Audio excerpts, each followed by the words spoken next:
as I was trying to say before I was so rudely interrupted, there'll be some archaeologist saying, oh, who does this clock, who did this clock belong to?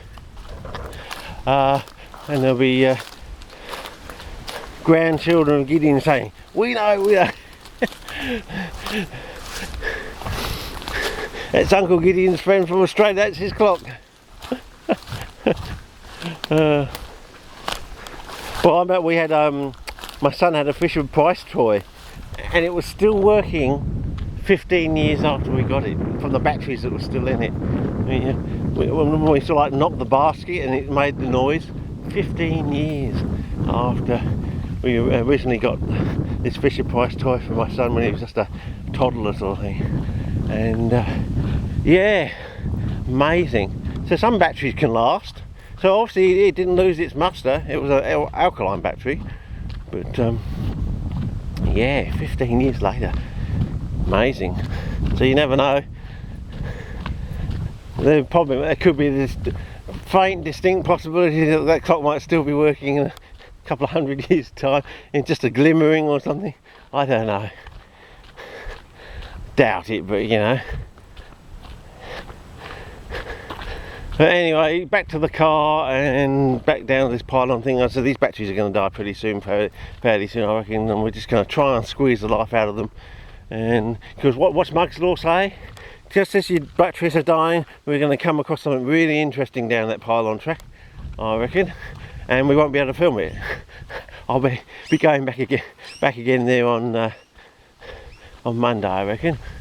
Okay, well, I'm going to keep these batteries warm in my hand and try and squeeze some more life out of them, and raise the temperature up to 38 degrees in my hand, sort of thing.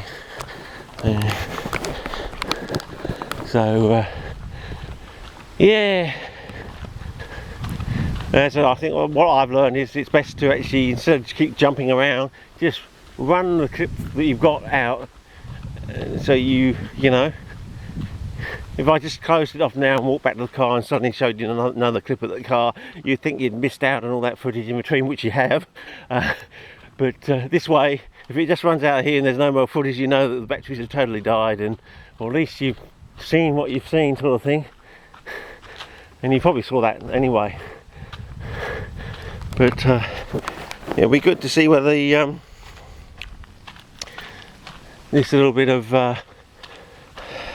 polyurethane, whether I've got to actually hold it over there like that to stop the windage, I don't know. I'm holding it now with my fingers over the front end. I could do that with a couple of elastic bands, I suppose. I've got to invest in a couple of dollar boxes of rubber bands down at the newsagent, I think, rather than losing $38 worth of walkie-talkies.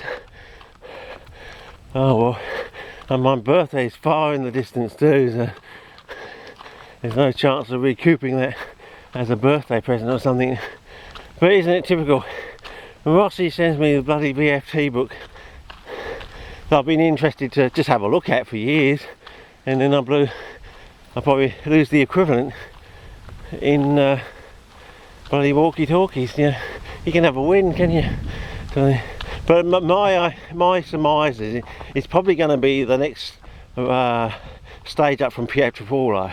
Pietropaolo 1, because you know it's Pietropaolo 1 and 2, there's Slack 1 and 2, there's Condo 1 and 2, and then there's Lowry 1, 2 and 3, 1 prime, 2 prime and 3 prime of the so-called magnum opus.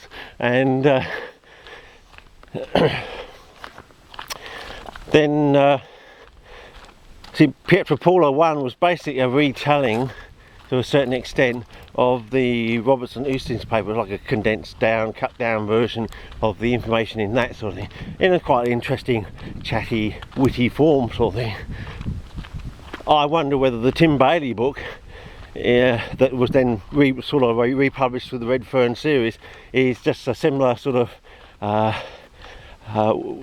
thing, of like an advanced version of the Pietropaolo. So it all goes back to this Hustings and Roberts paper, which I'm going through slowly, is our Dick Tales in the Toilet sort of series. If you've been following that, of course. I'm slowly going through like one page at a time, and there may be a few key points I've missed out and have to go back through, but hopefully you're picking up a few key pointers that, you know, the plants in the wild, it's not quite the same as one that's in cultivation, also what they've been telling you about in cultivation as well, you know. So you'll probably find all those things. I'm not gonna repeat them here now. Well, I might just do a little précis, you know.